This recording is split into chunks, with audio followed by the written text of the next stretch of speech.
2023, and the cash and cash equivalent of, that is as at 30th June. So the error occurred instead of I recording 23,701,776. I recorded 22,981,776. So it's a difference of 1.3 million chair, and I regret it. This is a mistake that will never occur again. Thank you. But you should those details you are giving us, about 1 million and not 22 million, they are not in your response. Your response is very brief, just regretting the error and saying going forward such errors will not go uncorrected. In the amendment copies, Chair. In the amendment copies. Chair, maybe on indulgence, the fund manager is talking as if 1.3 is little money. I think it's a very serious money. Or he has a lot of money until 1.3 is small money to him. So can he apologize for telling Kenyans that 1.3 is small money? It's a lot of money that can construct almost 2 ECD classrooms. Yeah.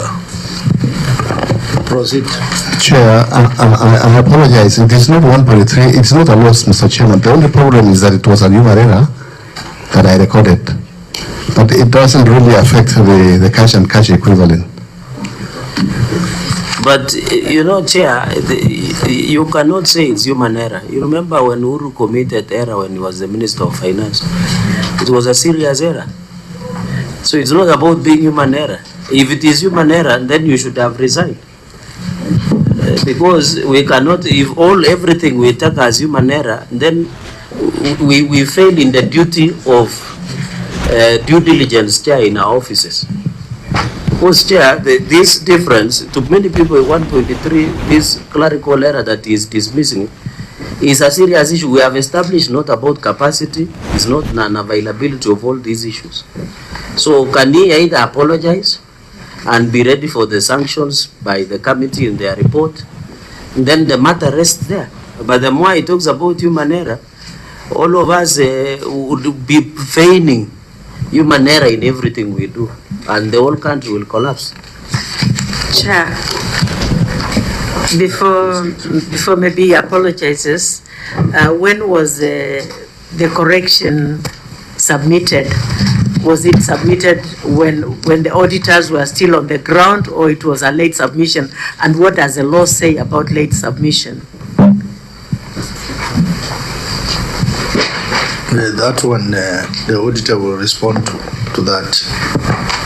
But I think, Mr. Kembo, you can respond to Senator Cgerargei through the governor, and then auditor can respond to your query. Chair, I began by saying I regret the error, the human error. I said I apologize for committing that human error.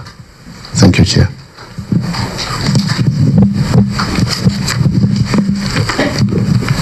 Auditor?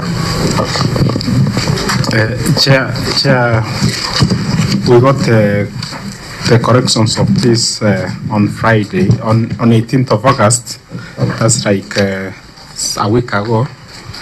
But the audit was done some times back. The Auditor General's report was signed on 30th December 2024. So I don't know, but still it remains straight submission. Chair, can legal read again about late submission, what the law says? Legal.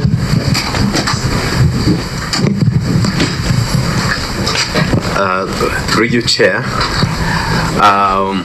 there is Section 47 of the Public Conduct Act on the time limit for submission of accounts, whereby financial statement required under the Constitution, the Public Finance Management Act, and any other legislation shall be submitted to the Auditor General within 3 months after the end of the fiscal year to which the accounts relate. And then the financial statement shall be in the form and content as prescribed by the Public Sector Accounting Standards Board. And then the penalties, the offenses on late submission is under Section 62 of the Public Conduct Act. Under subsection 1, it reads that a person shall not, and then paragraphs B and C, without justification, fail to provide information required under this Act, and without justification, fail to provide information within reasonable time that is required under this Act. And subsection 2, the penalty, a person who contravenes subsection 1 commits an offence and is liable on conviction to a fine not exceeding 5 million shillings.